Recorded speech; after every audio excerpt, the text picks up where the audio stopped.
Hi, everybody. Thank you so much for being here and joining us tonight at the first Orange County Tableau user group meeting. Yay! Yay! Here, Thank you. Here, let me have this, so I can make sure that we can still see everything. It's a good plan. In case you're not familiar with Tableau and you've just happened to stumble upon this bevy meeting or into our office, Tableau is a tool that helps people see, understand, and interact with their data. So for tonight, our first meeting, we're going to do some introductions. We'll talk about our mission and our goals for this user group, as well as any community updates from Tableau.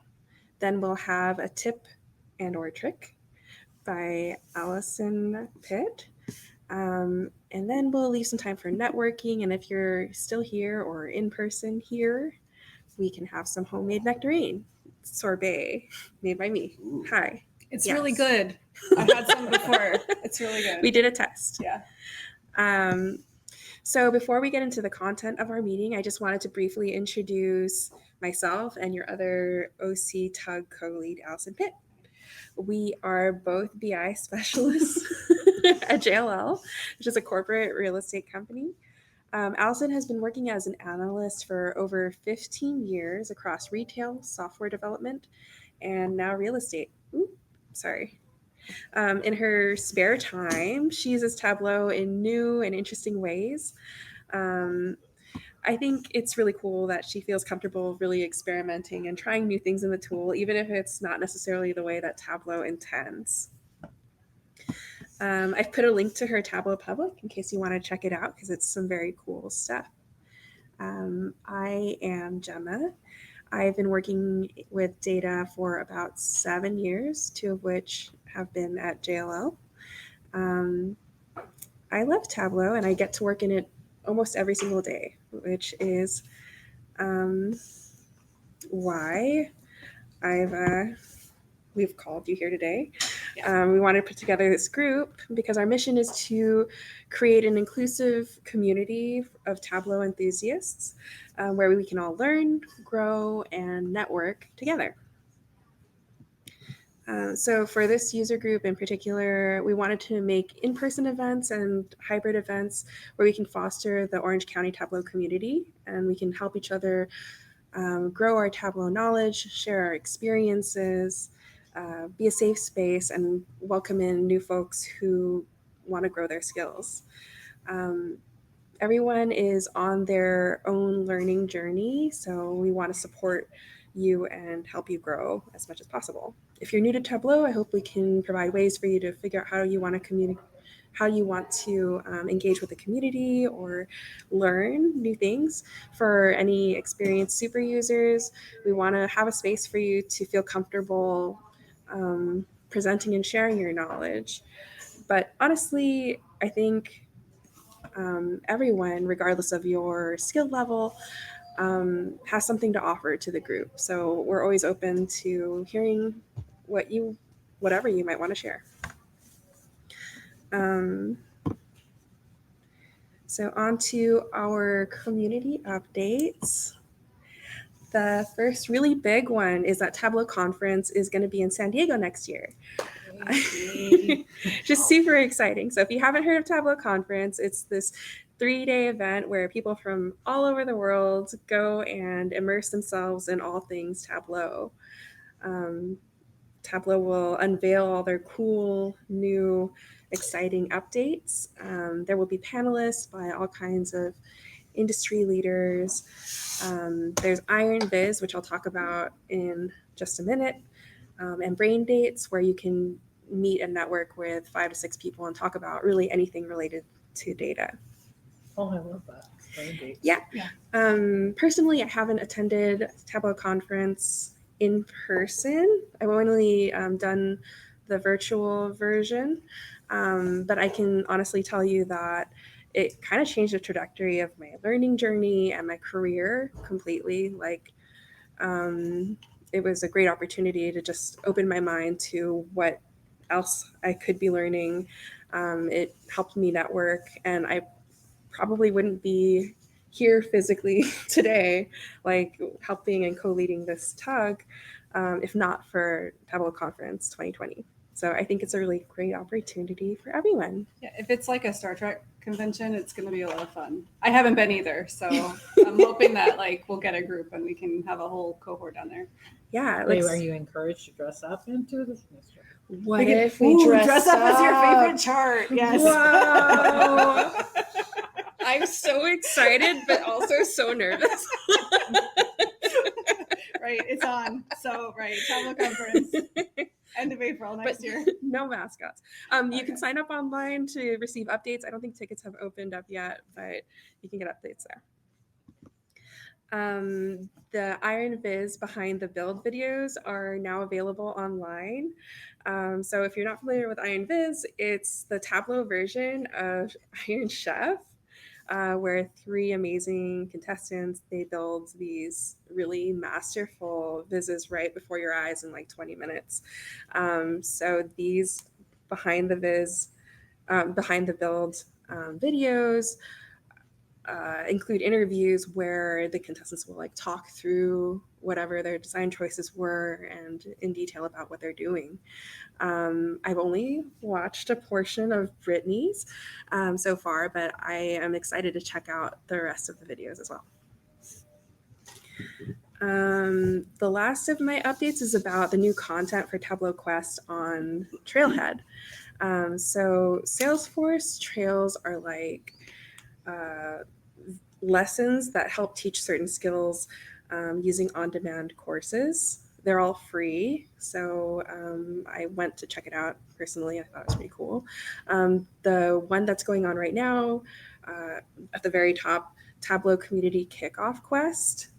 So if you're new to Tableau, it's great to see like how active the community is, but you might not necessarily know like how you want to engage. So this kind of gives you a way to learn about all the different ways in which you could participate. You could do like challenges, group challenges online, or you could participate on the forums or come to a tug like this.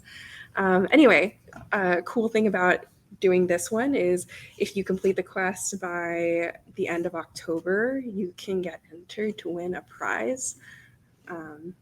Prizes are really exciting for me. So, do you know what the prize is? No, it's just a mystery prize. Oh, it's a mystery prize. So it's a mystery. TBD. I know. Super exciting. Yeah. There's a trail mix, which is what they're calling these groups of lessons on building your data literacy. It covers things like aggregation. It covers a number of different topics that like I think data people are really familiar with, and we have it in our brains. But I think what I anticipated helping with is being able to communicate that and really understand it and be able to communicate it back to whoever you're talking to, whether or not they're very familiar with data. Or sometimes it's reverse dictionarying yourself. You understand the term, yeah, but you don't have a definition. Yeah. Yeah. For those of you who didn't hear that, it was somebody in the room was saying that sometimes it's useful to just you've heard the definition before, or you've heard the term before, but you don't know the definition. So it's sort of what did you call it? Reverse dictionary? Yeah, reverse dictionary. Yeah. I like that. I'll have to look. Well, because you already know it just from being in the data analyst. You feel it in your core, and you're like, I know what this is, and they're like, okay, well, define it. And you're like, I need to look up a dictionary. Right. So, Yeah. Yeah, like how many of us can define in words what an aggregation is? It's like all the things. Yeah, it's hard. Yeah. Anyway, that's a great example of why I should probably do the lesson too. And then lastly, there's a segment about equity and inclusion guidelines. So you can learn how to connect with other people and present data in a way that's more diverse, equitable, and inclusive. In order for people to really connect with data, they need to like be able to understand it well. So this is helping you figure out how to provide a more equitable way to present data. Hi, thank you. So I was just reading here. It says uses people first language, right? So is it that you create something and then it's able to interpret it for the end user so that they can see it in their first language? Oh, no. This is about using people first language in that you communicate in a way that is more instead of describing people by the things that make them other, you're describing them as people first. So like people first language is like people with a disability or people with hearing loss as opposed to a deaf person or something like that. It's like saying I have versus I am. Using the language to center people rather than their other. Oh, okay. Yeah, because I was thinking like language sometimes can also be a barrier. Also the way a report looks, even like for example, if a report has a certain set of coloring, some people are blind to it. They're not able. So I thought that it was kind of going into that direction. But I do like the people first language. This is the first time I've heard about it, and I'm in DEI, so this is great. Yeah, super cool. If any of you who are watching this, or you, Martha, if you actually go through this course, I'd love to hear your my feedback. Yeah, your feedback on it, and we can maybe talk about it more at the next meeting. Yeah, of course. Yeah, thank you. Oh. With that, those are all the community updates. So we will turn. Oh no, it's my turn. A tip and or a trick. Okay, so what happened? Hold on.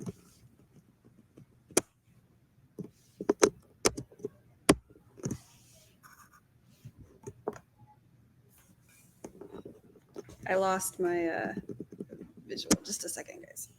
15 minutes later. Everything from performance management to visualization. All right. And then we're going to try this again. So jack of all trades. Or Jane. I'm not sure. We'll see if it will. Need to find a neutral term for that one now. Person of all trades. Okay. Thank you. We are back in business. Thank you everybody for being patient. No idea what happened, but I for a second there thought I was going to have to return my computer because it was not working at all. So thank you for your patience. Right. Where were we? We were there. Tableau tip and or trick. And now I have to open Tableau. So bear with again for just a second. This is actually a really fun one. You guys may have seen a visit the day recently from Brittany Rosenow, who was one of the Iron Viz finalists this year. She did a demonstration of some overlays. Where is that? I don't need that. Yeah, she did a demo. Yeah, so this is Brittany's. I take no credit at all for this workbook, but I do want to show you a really cool way to do overlays on your dashboards. By the way, for those of you who, I don't know if everybody's Tableau public level, but if you're not on Tableau public already, you should be. And you can, almost everybody, if you see a dashboard you like, you can download it and then pull it apart. If you do that, please do not take credit for it because that's not your dashboard. So I take no credit for this. This is Brittany's dashboard, but it's really, really cool because it has it's a demonstration of some cool overlays. So I'm just going to do this here. So you get overlay number 1, overlay number 2, overlay number 3. And these, if you, where's, yeah, there we go. If you unhide the sheets here and you go ahead and look at the overlays themselves, they're you can kind of see there's some invisible points in there and stuff like that. She's done a really cool overlay grid that has made this all work. But there's actually an easier way to do an overlay. And this, by the way, comes from Brittany. It has, there is another person who did it a few years ago whose name I can't remember. So if that person is watching, please forgive me. But it's an even easier way to do an overlay. And I'm just going to show you quickly how to do it on this one since we're already talking about overlays. Okay, so basically what you can do is you can create a new sheet. I'm going to call it overlay 4. And I really hope that I can remember how to do this. You actually don't need a different data source here. You can just do my good old favorite 0.0. And it just creates just sort of like a nothing. If you make that into a circle and like really tiny and make it completely like, I like to do it white and then just like 0 opacity with no border. It's like, if you get it, you can just about find it. It's easier if you turn off the tooltips. If you know where it is, like you can find it, but it's really hard. And you can also do an entire view. So when you go back over here, what you can do is add in a floating container, and it doesn't matter whether it's horizontal or vertical. Is this actually sharing my screen? It's not, is it? Dang, no. No wonder you guys are like, what Oh are my you talking goodness, about? who's Hang watching on. this? It's not me. Bear for 1 second. I haven't got to the good bit yet, so you're fine. I'm going to stop sharing that screen, and I'm going to share this screen. There. That works. Okay. Okay, so where did I get to? You guys can see this one, right? Looks like, yeah. Okay. So yeah, again, I didn't make this one. I'm just doing stuff over the top of it. Yeah, so you can take any container, doesn't matter what kind it is, horizontal or vertical, doesn't matter. And then we're going to take overlay 4 and need to make sure that it's tiled and just chuck that in that container. We need to do a little bit of cleanup work here. So we're going to make this, let's do 0 and like 100, and then make it wider so it fills the whole space. Right. Actually, I'm going to make it a little shorter so we have space for a button. It's still kind of ugly, so I'm going to make sure that I'm selecting the overlay sheet and take off the title so the whole thing is there. Now we have a couple problems here. Number one, you can't see through it. So for overlay, if you do format, shading, none, and go back here, oh, it's completely clear. And then you can actually go to the container and let's pop a border on there. Let's make it like really horrible and purple. And then we'll do some kind of like a background here and drop that opacity down. It's not a very strong color. Let's make it more stronger. Just so they know that it's overlaid. Yeah, so that you can tell that it's like something's going on in the foreground. It's not your original Right. dashboard. And so now you have basically what is a blank canvas that's overlaid on top of your dashboard. And from here, you can work with the overlay tools, and it's just as easy as like you right click and you see you have the option to annotate. So you can do a point and you can say this is a point. And there you go. It's that easy, and you can move the ends around. The cool thing as well is you can do some additional formatting with annotations that you can't do with other types of containers. So if you do format, you can do rounded corners, and if we put a border on there too. I don't know how to make that much thicker for some reason. My screen is really tiny. So that when you click off of it, you've got a nice little border around it too. And there's a couple of other things you can do, like if you want to do, how to do this, you do a point and ooh, you can actually format it so that it's rounded and no shading at all. And then, maybe take the line away, and then you can just actually move that and make it bigger. And there's a bunch of other things that you can do. to kind of make those annotations the way you want to, but it's just like the fastest and quickest way to do a quick overlay. The last piece of it, of course, is making it so that you can show it and hide it. Just grab your container, add a show hide button. I'll leave it there for a second just so you can see how it works. But like, yeah, you click it on and off. And then you probably would want to add something like, we've got like, it actually tells you what to do. You might want to make it look a little sexier than the normal hamburger button here, but that's the gist of how you can get a very easy overlay to sort of make your dashboard a little more easy to navigate. And that's it. Anyone have any questions about that? Nothing online yet, but in the room? The first overlay that you made. Yeah. Where does that point come into play? Is that where that initial, this is a point it's pointing to, or is that just representing a grid that is behind the scenes? No, it's so when you did this overlay, it's just like, there's only one point here and it's in the middle.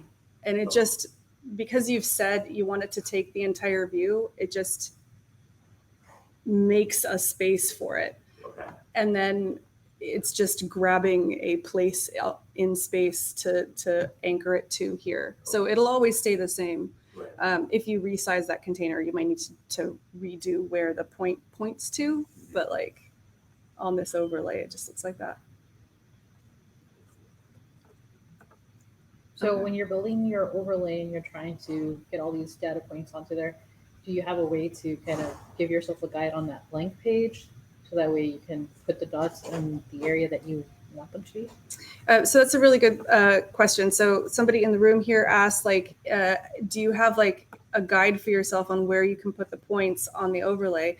You don't need to. And that's why this methodology is so good. And again, I did not make this up. This is all Brittany. Right. Building on what we did years ago, whose name I need to get.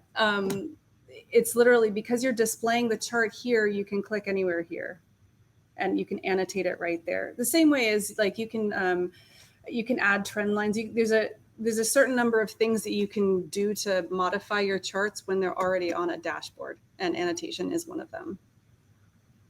So. Has anyone used these before, like in production? I have not personally, but people on my team do, and we just using an annotation layer is just a really great way of kind of helping initial adoption. Yeah.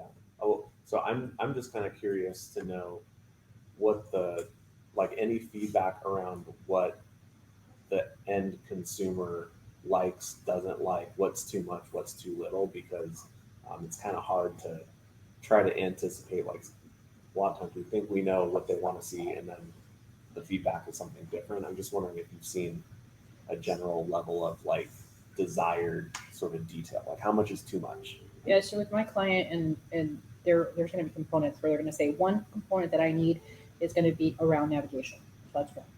Second component that you're going to need is around definition. What do these things mean? What does visualization mean? Yep. Right. And the fourth one is being able to actually learn how to dig into that data. And so it's not navigation, it's just being able to actually utilize it. So for you providing examples where you get to that third level and say, okay, if you click here, it's going to move this way. And being able to show that.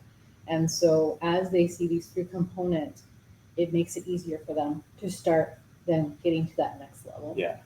So one is navigation, two is definition, three is just being able to do the analysis. So I don't know if you guys could hear that online, but Martha was saying that three of the big components.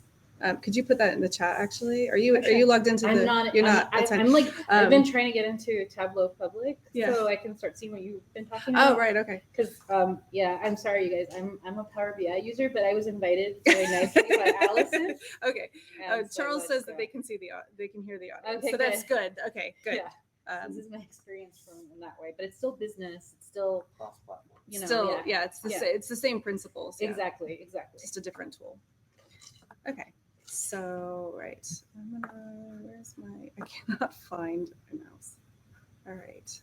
I'm going to go back to sharing this guy, which is not up here right now. All right. Okay. I'm back in the room.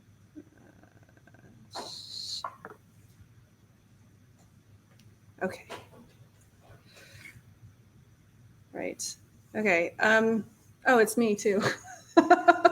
You guys are gonna get so sick of me talking. It's gonna be fine. Bear with me. Actually, I just need to open up one more Tableau dashboard for this exercise. Okay. So right. So this is a slightly longer talk than the demo.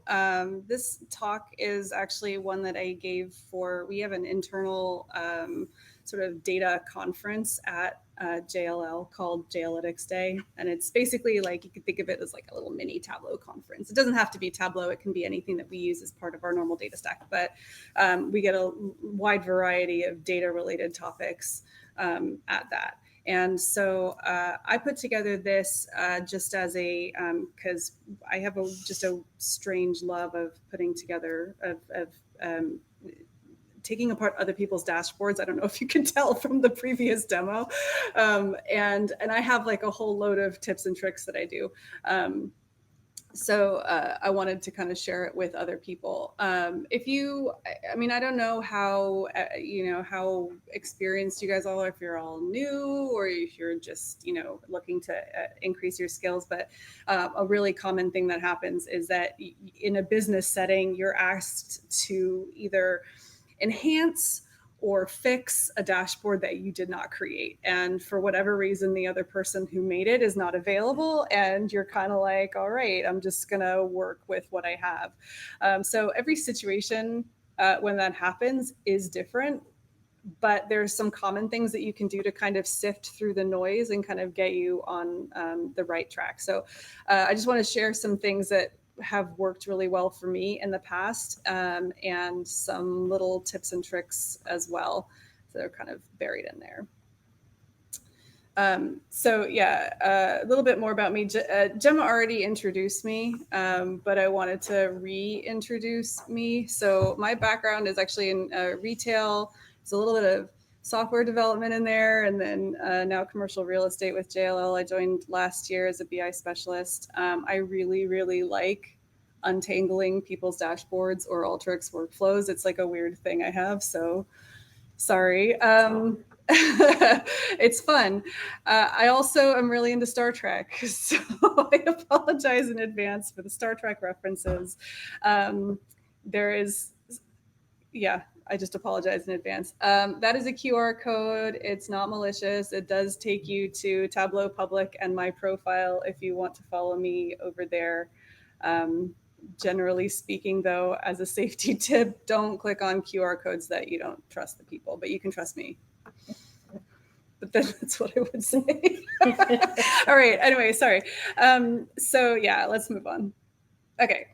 So before we get started, I just kind of want you guys all to think about what is your sticking point? If you've done this, what is the thing that you get hung up on most? So it could be understanding their data model. How did they put things together? It could be understanding how they've calculated metrics. Do their numbers add up? Do you understand what's going on? How are their charts constructed? If they have 400 Sankey diagrams, how did they do that? Or is it the dashboard actions, like the UX kind of component of that? I've kind of got strategies for looking at all of these things, but later I'd be curious to hear what all of you guys think. Okay. So to start off with, this is kind of my very top line strategy of how I approach enhancing or fixing a dashboard that I didn't build. So first is start with an audit, really understanding how the whole thing is built and what it's doing. Next, I go through and organize it. And if I need to, rebuild any elements that are maybe not working very well. And then last, I prepare for the future by thinking about what I can do to make inheriting the dashboard easier for the next version of me that comes along. I also have a golden rule, which is to give yourself time. It's hard to know the extent of the work until you start getting into it. And I can tell you from experience that even some simple dashboards can end up being really, really complex. Also, we have an image to uphold, and I'm going to let Scotty explain that, and hopefully this works. Hopefully you guys can hear it. Oh, you can't hear him. Everything right now, and they want it their way. But the secret is to give them only what they need, not what they want. Yeah, well, I told the captain I'd have this analysis done in an hour. How long would it really take? An hour?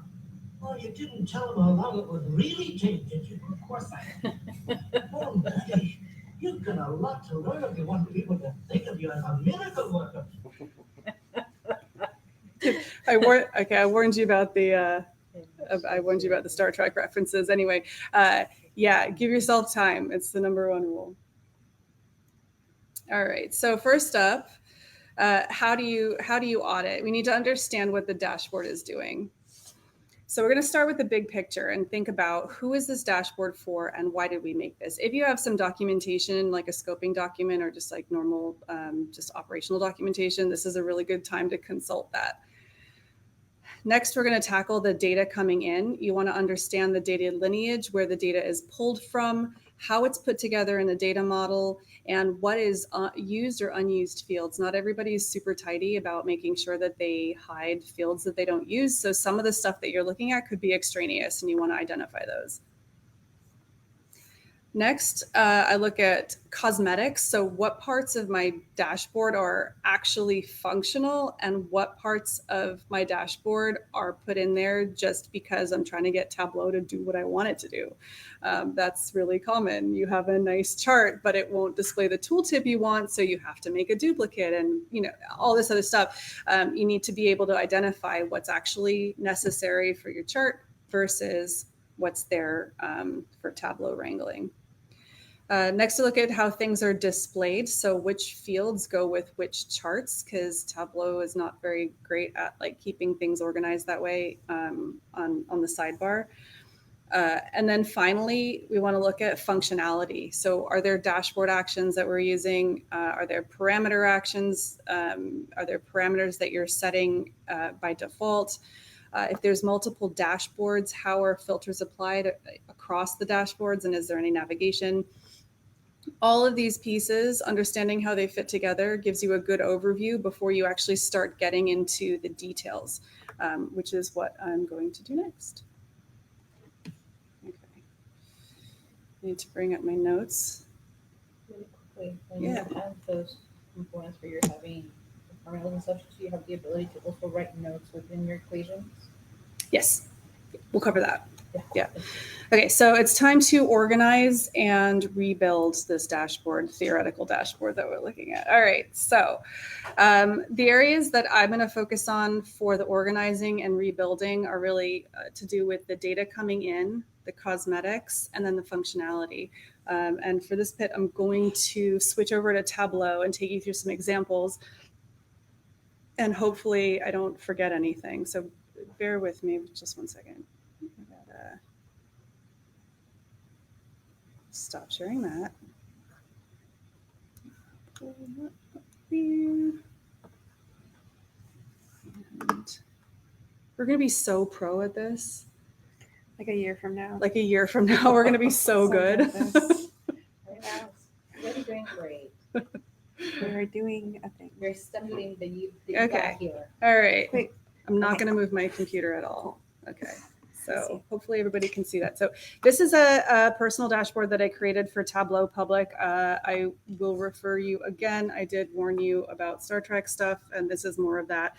I'm going to use this one as an example because it's got lots of elements that could make it complicated for somebody who maybe didn't build it. So there's, you can see there's multiple charts here. We've got There's some vizzes and tooltips that are rendering super badly on the screen.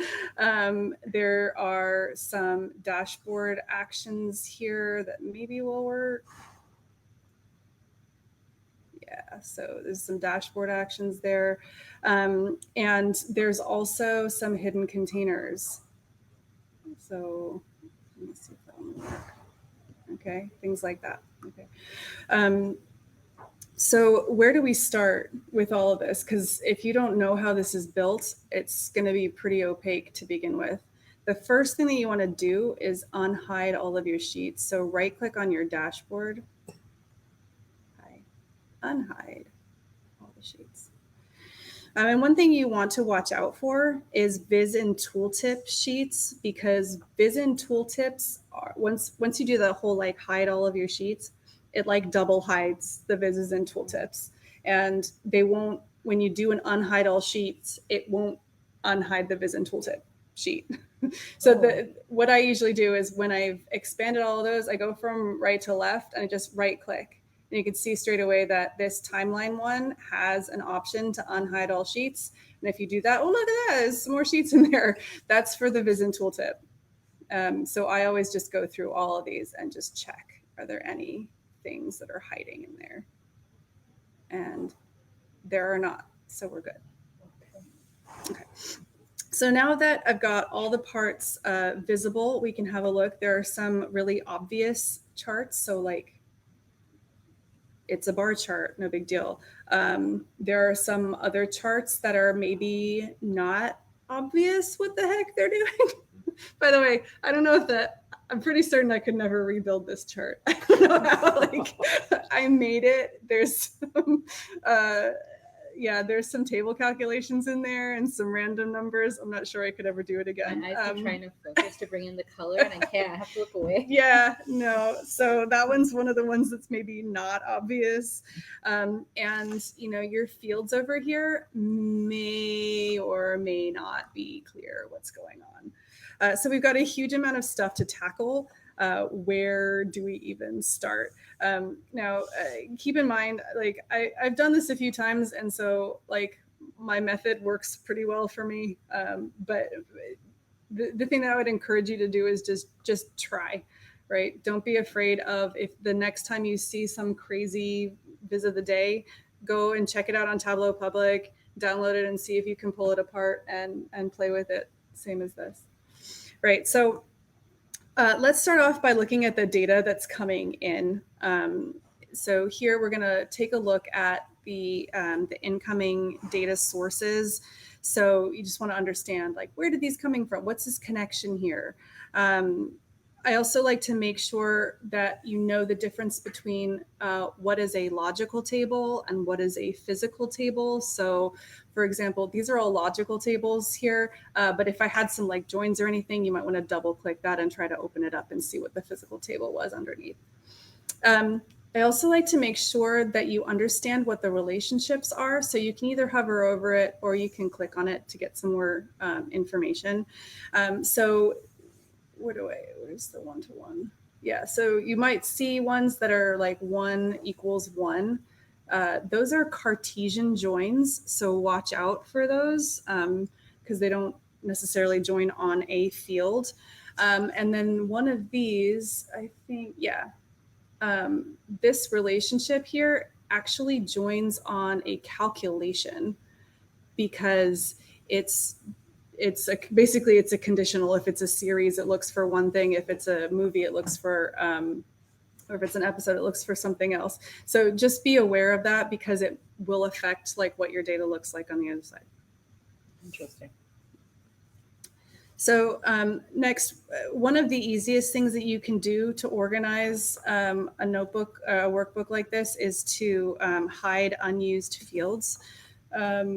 So who's a good one to do this with? Let's do that one. To do that, you just come up here and you say hide all unused fields. And it looks like I've hidden them all. And, oh, no, I'm showing them. Okay. So this is really useful, this show hidden fields or not. So if you untick it, all of the hidden ones go away, which is great. But if you say show hidden fields, you can see the ones that it's hidden. I like to go in here and actually delete unused fields. So you can go ahead and delete them and just, be harsh. It's fine. You don't need them.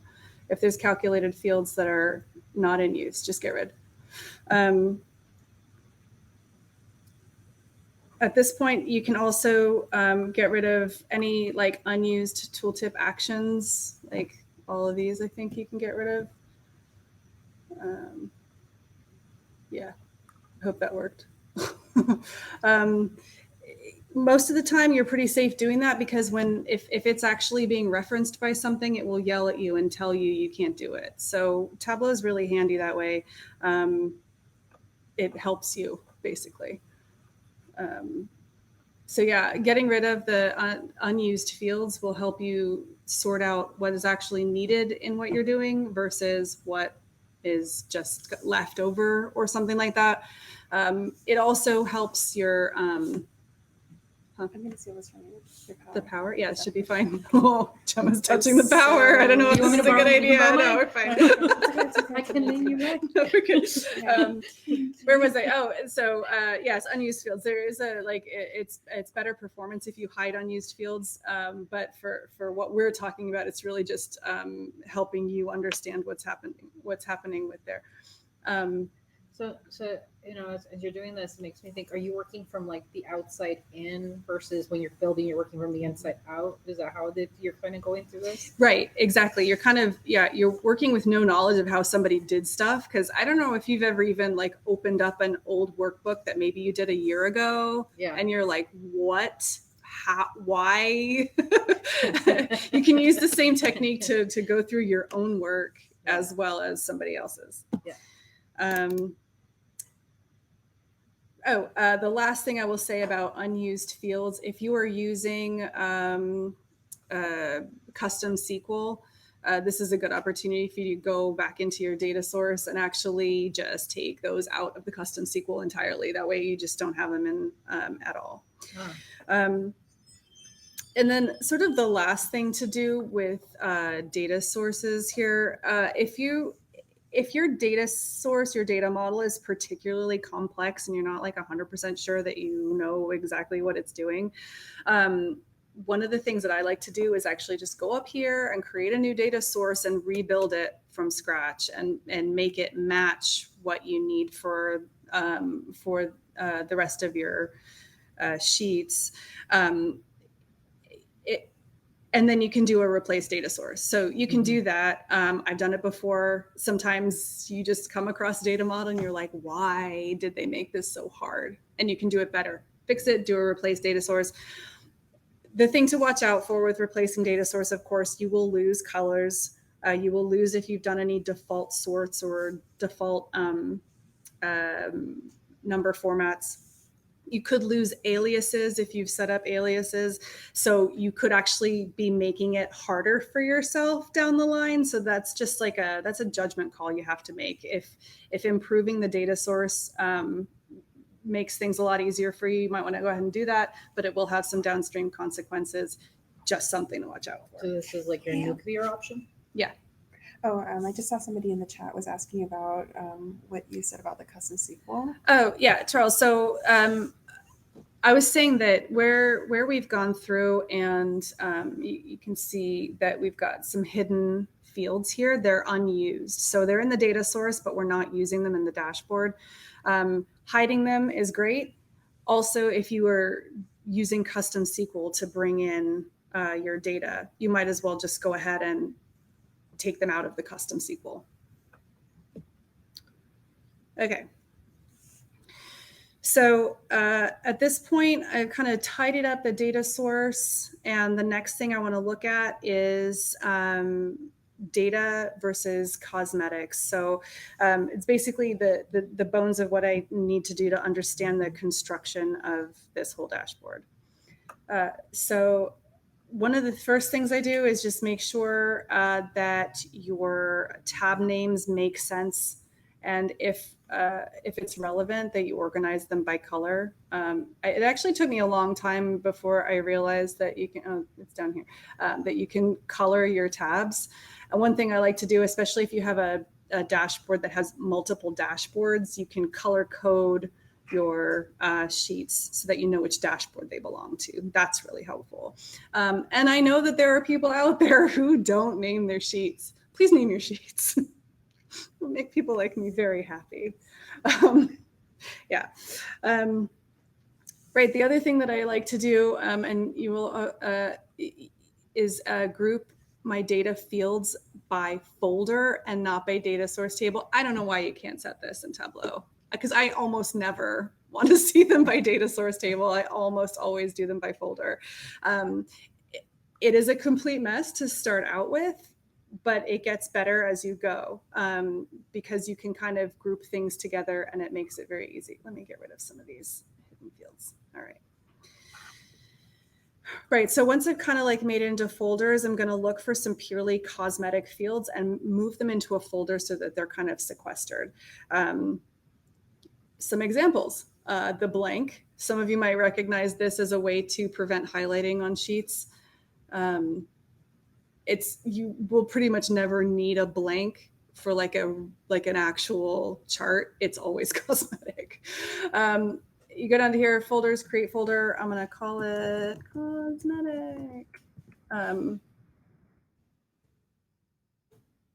There we go. So blanks, spacers. Do I have a space? Yeah, I have a couple spacers, at least one in here. So I'm gonna move that to the cosmetic folder as well. Duplicate fields. I don't know if I have one in here.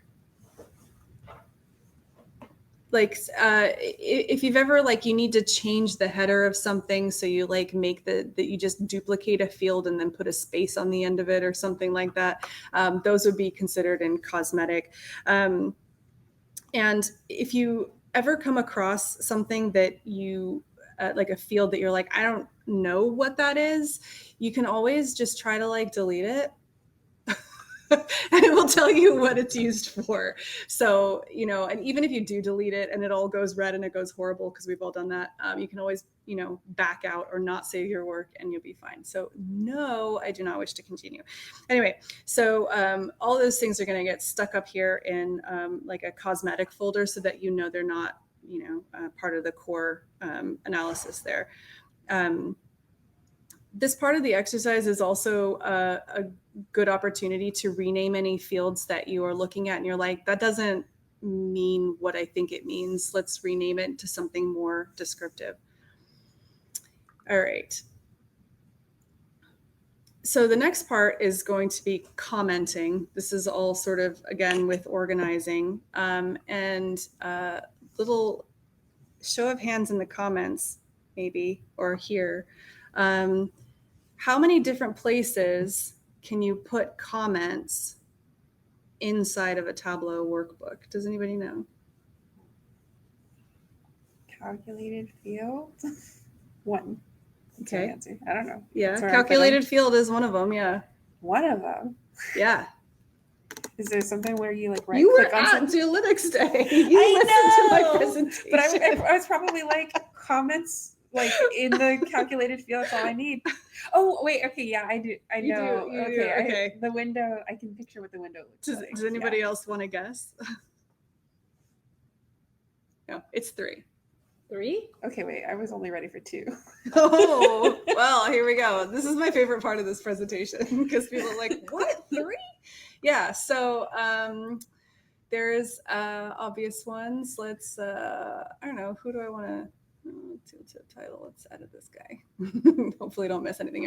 All right, so we all know that within a calculated field, you can do the 2 slashes and make comments, and then you can also do a /* and then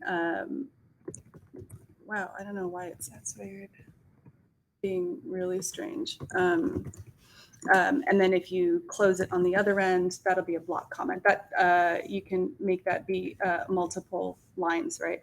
And that's the one we all know because that's that's the one we all use for making comments, and yeah, like all the time. We have a vote in the comments for overlay. Oh, okay. Yeah, overlays. I hadn't considered that Thanks, one, but that it was Charles. not in one of the original 3.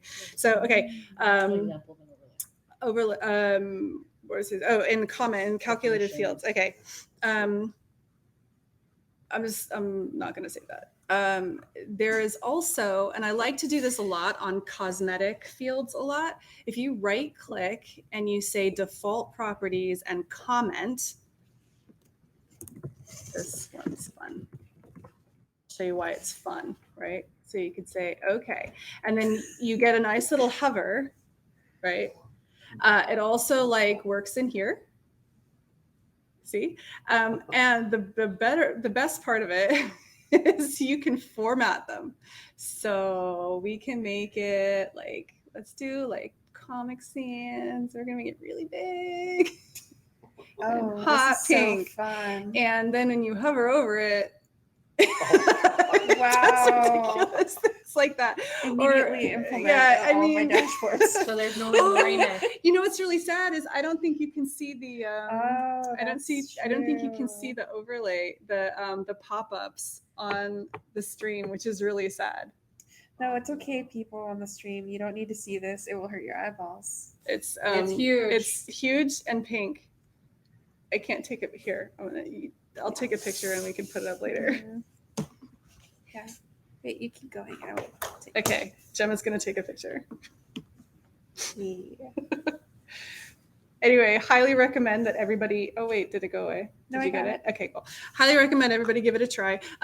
No, but in all seriousness, when I'm doing this for myself, in fact, when I make my own dashboards, I often will do something like this and say cosmetic hover for descriptions. And then when I do these comments, let's get rid of that. Oh my God, I'm not gonna do that. I will actually put in there why I'm using it as a cosmetic purpose. So like I might, instead of putting this one's fun for the blank, I will put this is used for stopping highlighting on sheets with actions, just to like makes it nicer for yourself to remind you what you did, and it makes it nicer for the next person, because chances are if it's a cosmetic only, it's because there's some, it's like weird, right? It's weird for some It's like your reason. Band-Aid patch, maybe. Right. Yeah. We've done this because there's something non-standard happening and that's what you need it for. So anyway, so that is comment number 2. And there's one more. And does anybody want to even take a stab? I'm just going to skip ahead. Okay. Where can I do this? So did you know, you might have seen this before actually, and not known exactly what you were doing, but what you were doing is commenting. You can actually comment on the pills themselves. So if you double click this, what you're doing is basically making a little inline calculated field box. It's just like in that teeny tiny box. And all you can see is just that length and one line high. But you can put on here pill 1. Now keep in mind, you have to do Shift Enter for the carriage return, right? But then when you press Enter, it gets renamed in the pill itself. And you don't have to do that with just one line. You can do a whole block comment. You could write a novel in there. I'm sure there's a character limit, but it's pretty big because I've tried. You can put different lines. Now you can't see them all in the pill. You'll only see that first comment, right? But you can scroll up and down if you want to. You can do all sorts of comments in there. So, practical applications of that, maybe not so great. However, what they're really, really useful for is if you are doing something like multiple donuts and you're doing the trick where you use the sum 0.0. And so every pill on the top of your, on your columns says sum 0.0. what you could do is actually rename them so you know which one corresponds to what. It's a great trick. I've seen lots of different variations of it sort of out in the wild, but it's good for keeping yourselves organized. So there you go. There's your that's the this is actually probably the pinnacle of the presentation. I should probably just stop. But that's my favorite bit is that there are 3 different places that you can put. So what's your favorite? The folder, where you can do under the blank to add additional things when you hover? Or which one is the one that you feel like you go to more? So the pill one is cool, but I don't think I ever use it because you really have to be like a developer to actually get anything out of it, right? The one that I use most often is going to be in calculated fields because that's the one that everybody knows it's there. It's really obvious that it's there. Anytime you open up a calculated field, it's there. I use it all the time. If there's anything that's even remotely ambiguous about the calculation, I always just a quick note to yourself, like this must not be aggregated or this must be whatever. But I use the hover one on pretty much all of my cosmetic fields. Just because they're not always calculated fields. Sometimes they're in the actual data set. And so you couldn't put a comment in the calculated field because there isn't one. But you can always put a comment on the field itself there to hover over. Interesting. Yeah.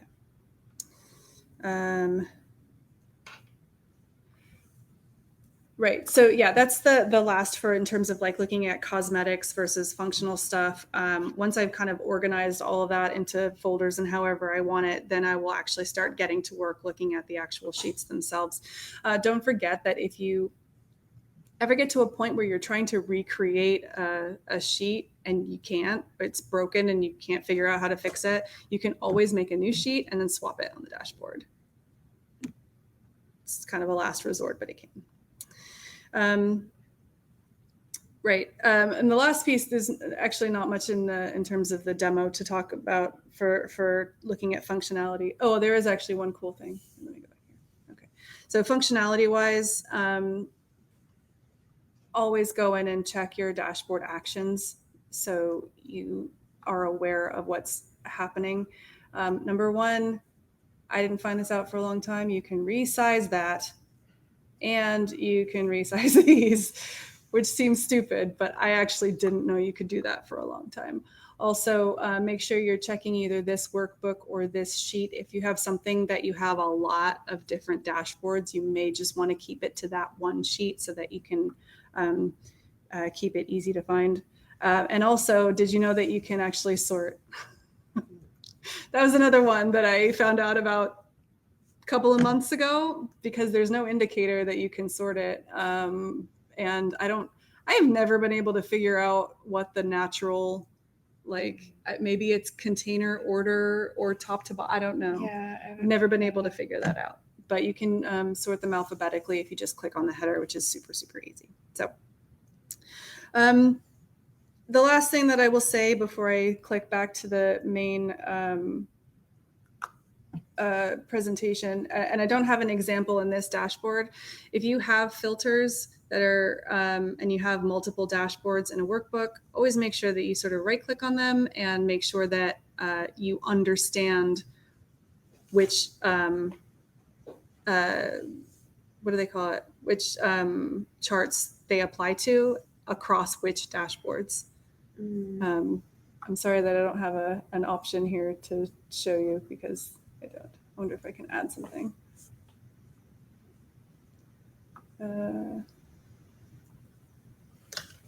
This is going to look terrible for a second, but bear with me. If you go in here and you say apply to worksheets, make sure that you understand what's going on, whoever developed this and what their logic was behind which choice they chose. And if you're going into selected worksheets, by the way, if you have your tabs colored and you have them organized, they will be colored the same in this menu, which helps a lot. And yeah, just be sure that you understand why filters apply to the sheets that they apply to. Right. Okay, I'm gonna stop sharing this and head back to PowerPoint.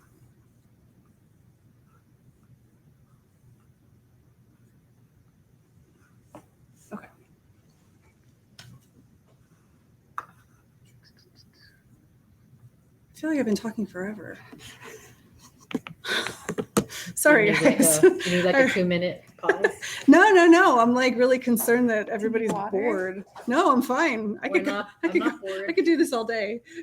I would say something people don't realize. You can open up the same Tableau workbook like at the same time.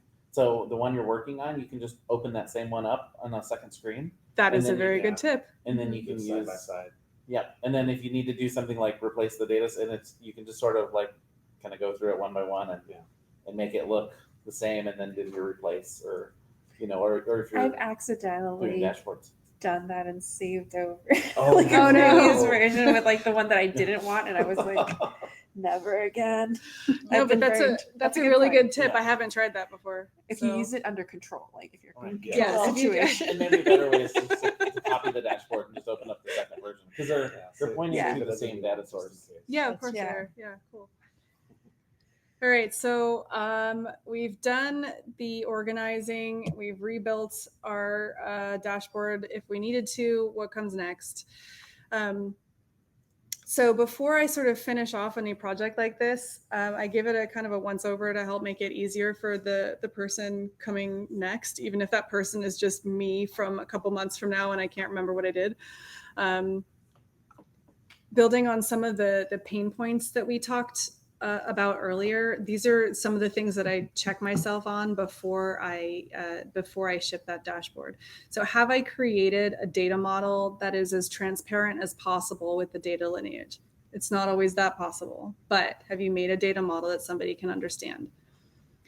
Did I use Tableau's built-in tools to help me optimize and tidy my workbook? If you have access to the optimizer, it's really great. It will remind you of things like, are you sure you want your calculations to be that long?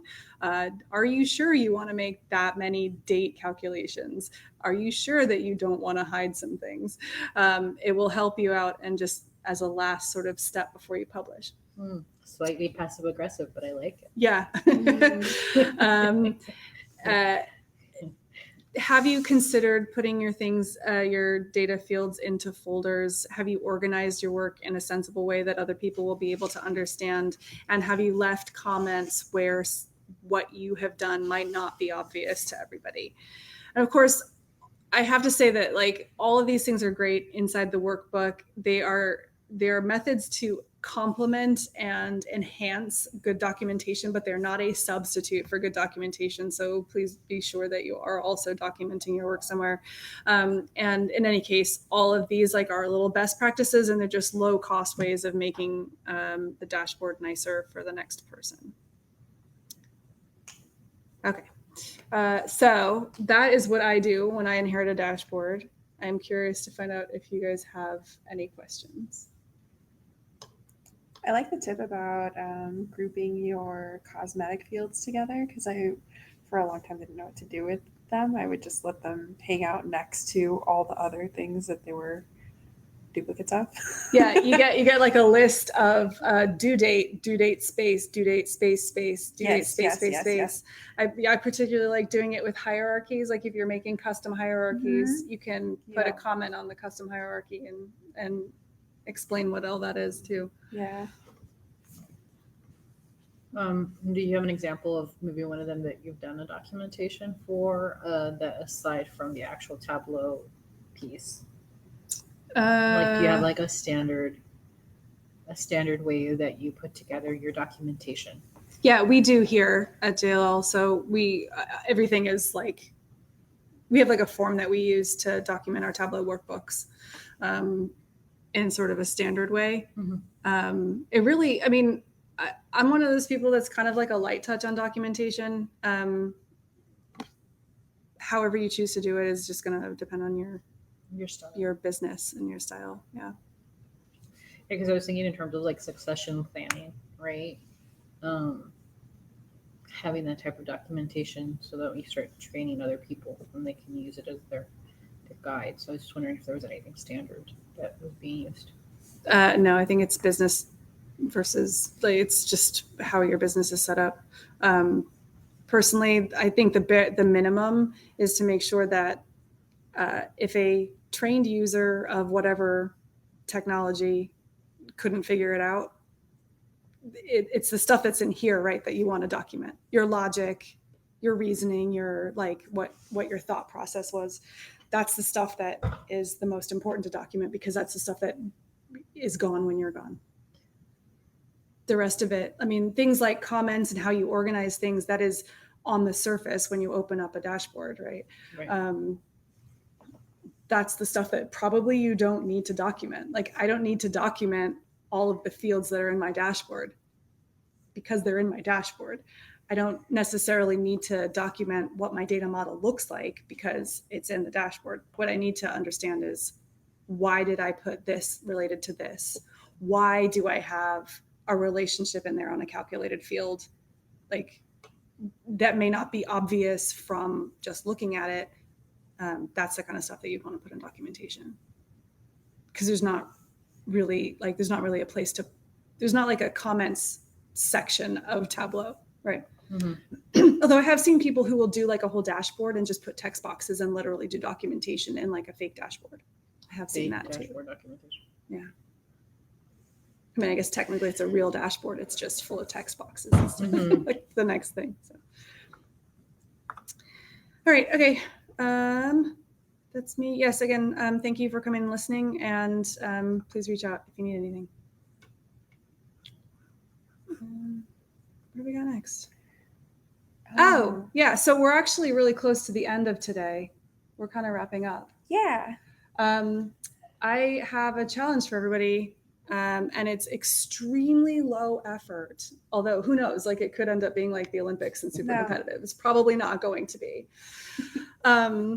So I would like for us to do a Orange County Tableau User Group Viz Challenge. And there's nothing too specific about it, except I would like you guys to create a dashboard of whatever you want that has to do with Orange County. And it could be something that is like official data, or it could just be like the best taco trucks in Orange County. I don't know, whatever you want to do, but something that grounds you to Orange County and to our local area. I've got some suggestions there. In California, we're really lucky that we actually have really, really good data transparency. So if you go to the data.ca.gov, you can search for Orange County, and there's a whole bunch of state level data sets that you can filter for Orange County. OpenOC data is at ocgov.com, and there's a menu option for OpenOC, and it's got tons of data sets on that.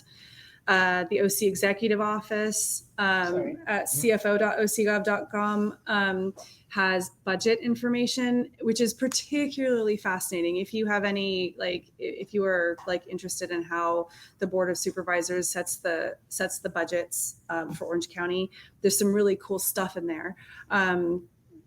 Or anything else like that. That's just the governmental stuff that I was looking at, but there's also tons of stuff. And if you need some inspiration, if you guys have seen Kenneth Mejia in LA, he's the new LA city controller, and they've been doing a lot of really great public using data in public to inform the public, so data transparency. And they have some really great examples of how you can sort of use data to kind of like get your community together. So that's an inspiration, but you can't use the data sets because that's LA and not Orange County. So please do that on Tableau Public. You can use hashtag OCTUG, and we'll look at them together at our next meeting.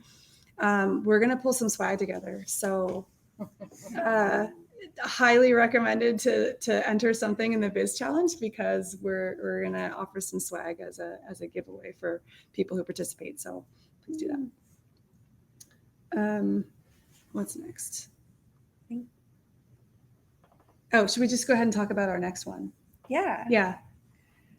Hey, everybody. Our next tag will be on November 16th. It's a Thursday. Yep.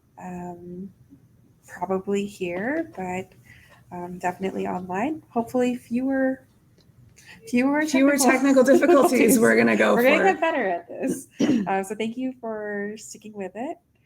And I can't wait to see everybody's OC Viz. Yeah. Yeah. A couple of other things to not forget about. If you haven't already, please sign up on our group page on usergroups.tableau.com. That will make sure that you get all of our notifications and will tell you when the new tugs are scheduled. There's also a contact us button if you need to get into contact with us. Add us to your safe senders list on your email if you haven't already. And also just a note that if you unsubscribe to the emails, it will unsubscribe you from the group. So it's not the best like user experience there. But like if you're finding that the emails are like too much, we're not going to be super like emailing you every 5 seconds, but if the emails are too much, reach out to us before you unsubscribe just so that we can make sure that we sort you out. Special folder it is. Yeah. Yeah. And yeah, the OC Tug Biz Challenge, we talked about that. Oh, and also I really want to encourage everybody to present something. So it doesn't matter like if you're like a newbie and you just want to get a little bit of experience, then that's perfect. If you're somebody who's really experienced and you want to talk about a case study that you have gotten with at work, then that is really useful as well. I know it's a small group right now, and there's a small group online, but we do expect it to grow because there's a lot of Tableau users in Irvine and Orange County. And these are going to go up on YouTube, so you'll be able to watch them back later. So it's really good experience either way. After this meeting, you'll get a survey to help us understand what you thought about our meeting. So let us know if there's how you felt about the meeting, but also if there's anything that you're interested in seeing or learning about more in the future, and we can try to pull speakers to speak to that. Any particular topics, if you're like, specifically healthcare or specifically education or whatever, we can work on the programming for that too. So I think that's all for us. I think that's it. It's our networking Are we activity. targeting like quarterly? Is that the Yeah, case? quarterly. Mhm. Yeah, quarterly, at least for the short term, and we'll see how we grow. Okay. That's it. So thank you to everyone who's attended, and yeah, we'll see you in November. Yeah. Take care. Stop sharing. Bravo. And if you can make it in person, please come in person because the offices are very nice. Gemma has made really excellent food, and Those were some really awesome grapes. I will make another survey. And one of the key things that we want for the user group is to connect people so that we can provide opportunities for everybody and just share knowledge and stuff. So if you can make it in person, please do. Don't be afraid of us. Yes. We're very cool. All I want to do is nerd out with you all. So Obviously. Thank you, everybody, and we'll see you soon. thank you. Bye. Bye.